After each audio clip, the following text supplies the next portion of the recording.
그 후보자님, 우리 정부의 장관은 적어도 이념적 편향성이 있어서는 안 된다고 생각합니다만 어떻게 생각하십니까? 네, 동의합니다.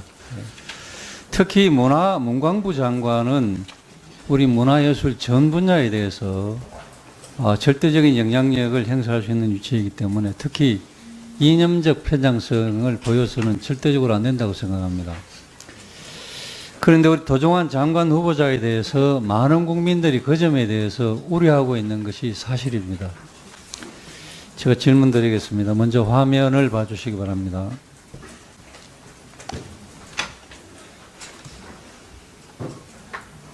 예, 화면이 안 나오겠습니다만은. 아까 우리 존경하는 이장우 의원님께서 그 빨치산 출신 그 비전향 장기수 김정태 회감년에 대해서 얘기를 했습니다. 그래서 그때 우리 후보자님께서 YS 정부 시절에 장기수의 북한 송환 시기였고 송환 시기가 돼서 그냥 참석을 했다 이렇게 답을 했습니다.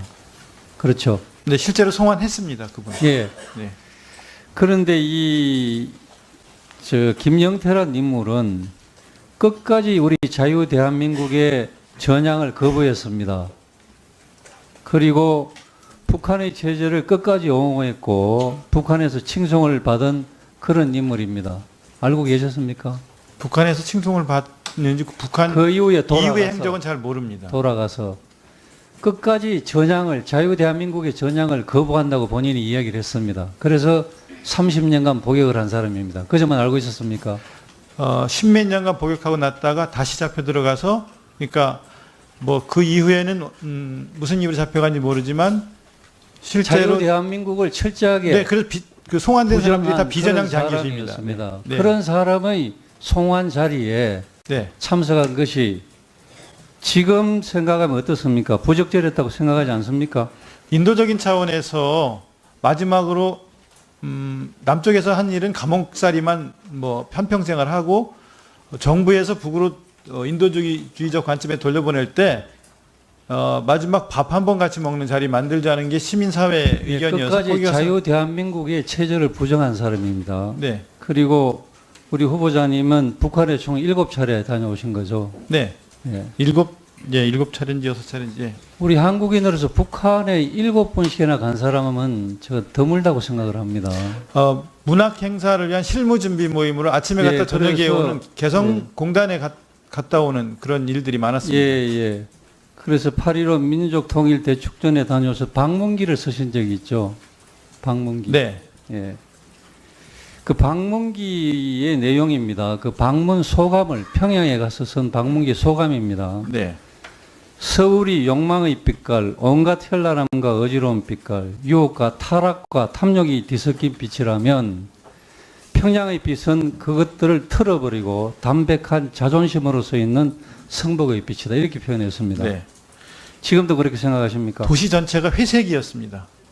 거기는 뭐 거의 그래서 이건 무채색이라는 생각이 들었고요. 아니, 지금 거기 그 방문기 서신 거 보면 우리 대한민국은 우리 서울은 탐욕과 혼란의 도시고 평양은 의지와 담백한 자존심을 가진 도시다 이렇게 표현했습니다. 지금도 그 상대적으로 북한을 그렇게 미화하는 듯한 표현이 지금도 적절하다고 생각하십니까? 밤에는 거기는 뭐 불이 안 들어오는 깜깜한 도시였었고요. 1층에서 15층까지 걸어 다니는 도시였습니다. 그 회색빛 도시였고요. 저희들은 저녁이면 현란한 네온사인으로 화려한 도시인데 비해서 거기는 죽음의 도시 같았습니다. 광주교육청에서 지금 우리 중학생들에게 가르치는 보조교재서 내용입니다. 평양을 세계적인 계획도시이자 전원도시라고 기술하고 있습니다. 그 영국의 도시계획가가 정의한 이 전원도시라는 것은 인간답고 쾌적한 도시생활을 영위할 수 있도록 하는 이상적인 자립도시 이렇게 되어 있습니다. 우리 후보자님 어떻게 생각하십니까? 저는 잿빛으로 가득한 회색의 도시라는 느낌을 받았습니다.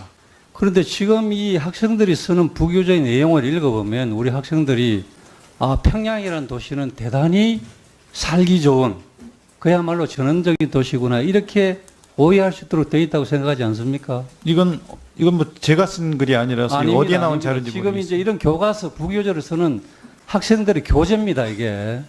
이게 잘못됐다고 생각하지 않으십니까?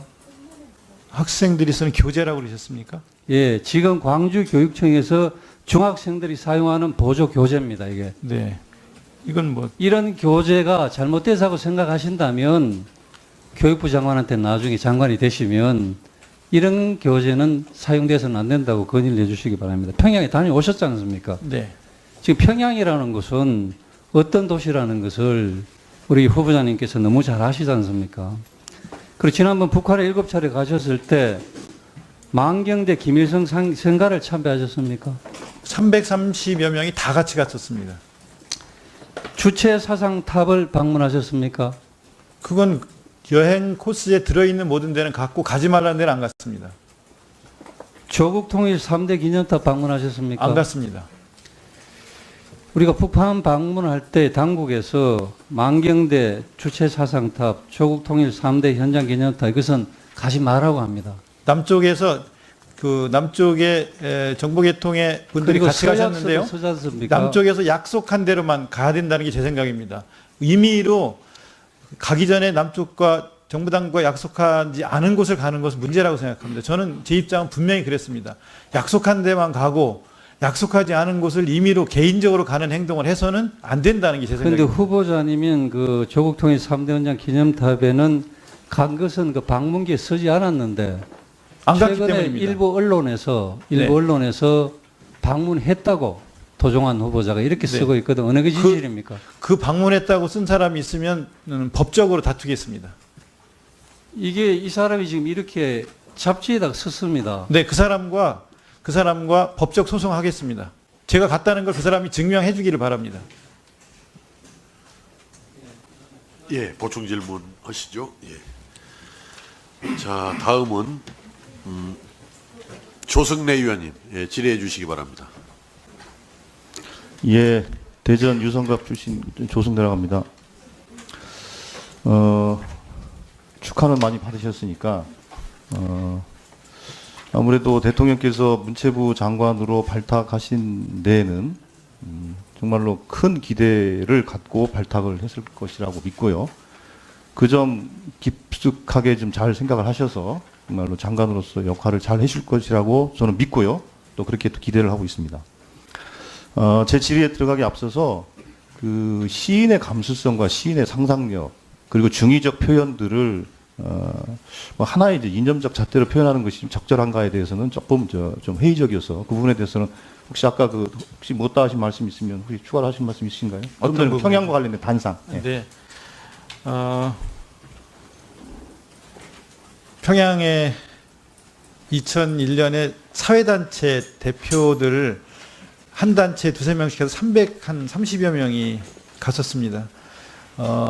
가서 실제로는 뭐 처음 가본 상황에서 저희들은 북한의 문학단체 사람들과 이제 만나서 문학 얘기들을 주로 이제 개별 접촉에서, 뭐 부분별 접촉에서는 만났고요. 전체적으로 처음 가보는 곳에서 느낀 심정들은 복잡했습니다. 그리고 또 많이 가슴이 아팠습니다. 올 때는 공항에서 눈물이 났습니다. 거기서 살고 있는 어린이들, 특히 어린이들 때문에 제대로 성장하고 발육하지 못하고 있는 어린이들, 저에게 꽃다발을 주기 위해서 나온 어린이들을 끌어안다가 되게 이렇게 안으면 이 정도일 거라 생각했는데 헐거운 것 때문에도 가슴이 아팠고요.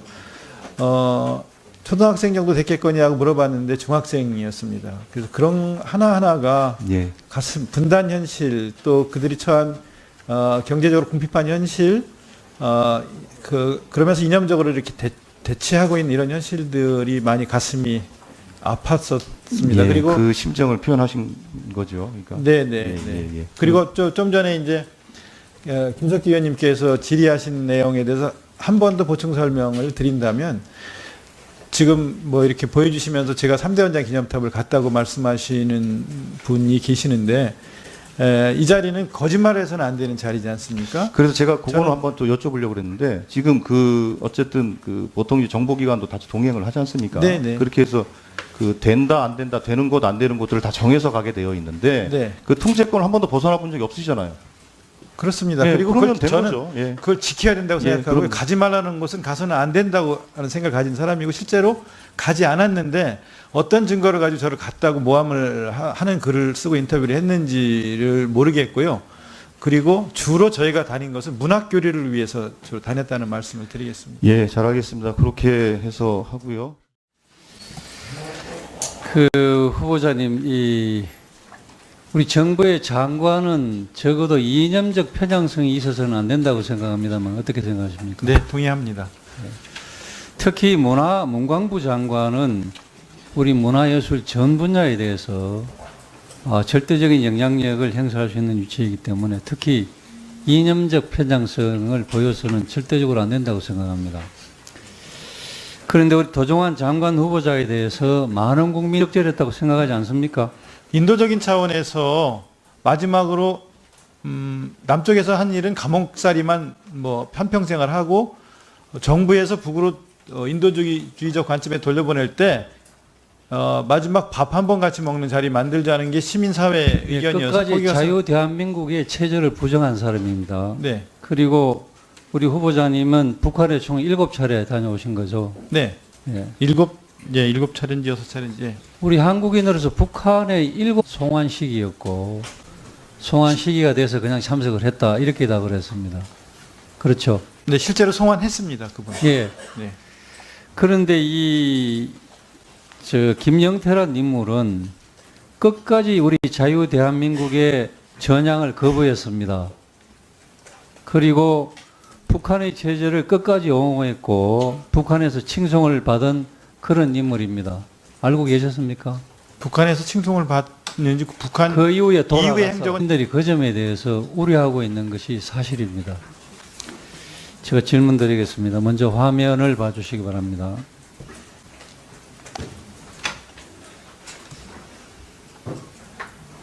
예, 화면이 안 나오겠습니다만은 아까 우리 존경하는 이장우 의원님께서 그 빨치산 출신 그 비전향 장기수 김정태 회감년에 대해서 얘기를 했습니다. 그래서 그때 우리 후보자님께서 YS 정부 시절에 장기수의 북한 잘 모릅니다. 돌아가서 끝까지 전향을 자유 대한민국의 전향을 거부한다고 본인이 이야기를 했습니다. 그래서 30년간 복역을 한 사람입니다. 그 점은 알고 있었습니까? 십몇 년간 복역하고 났다가 다시 잡혀 들어가서 그러니까 뭐 그 이후에는 무슨 이유로 잡혀간지 모르지만 자유 실제로 대한민국을 철저하게 네, 그래서 그 송환된 사람들이 다 부정한 비전향 그런 장기수입니다. 사람이었습니다. 네. 그런 사람의 송환 자리에 네. 참석한 것이 지금 생각하면 어떻습니까?